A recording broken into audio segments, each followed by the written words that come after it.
ఈ వేటగాడు ఈ కుందేల్ని పట్టుకుందామని బోన్ పెడతాడు. అండ్ అక్కడికి ఇంకొక వేటగాడు వచ్చి ఇంకో బోన్ పెడతాడు. కుందేలు ఆ ఇద్దరు వేటగాళ్ళని చూస్తుంది. ఫస్ట్ వేటగాడు బోన్ కింద క్యారెట్ ని పెడతాడు. కుందేలు దాన్ని చూసి అటువైపు ఇంట్రెస్ట్ చూపుతుంది.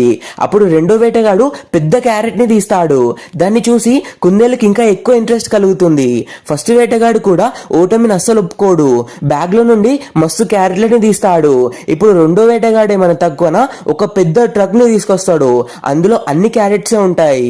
ఇప్పుడు కుందేలు ఆపుకోలేక ట్రక్ దగ్గరికి వెళ్తూ ఉంటే ఇతను కేక్ తో క్యారెట్ ని చూసి చూపిస్తాడు. కుందేలు మనసు అటు ఇటు రెండు వైపులా కదులుతుంది. అండ్ ఇప్పుడు రెండో వేటగాడు కూడా ఓటమిని ఒప్పుకోకుండా ఆర్మీ వాళ్ళకి కాల్ చేసి ప్రపంచంలోనే అతిపెద్ద క్యారెట్ ని తీసుకురమ్మని చెప్తాడు. ఫస్ట్ వేటగాడు కోపంతో గన్ని తీస్తాడు. ఇప్పుడు రెండో వేటగాడు కూడా మిషన్ గన్ని తీస్తాడు. ఇద్దరి మధ్య ఒక భయంకరమైన యుద్ధం జరుగుతుంది. అండ్ ఇక్కడ కుందేలు మాత్రం ఆ క్యారెట్ ని తినడానికి కూర్చుంటుంది. కానీ అప్పుడే ఒక గద్దె వచ్చి కుందేల్ని ఎత్తుకుపోతుంది. ఈ స్టోరీని వింటే మీకు ఏ సామెత గుర్తుకొస్తుందో కామెంట్ చేయండి.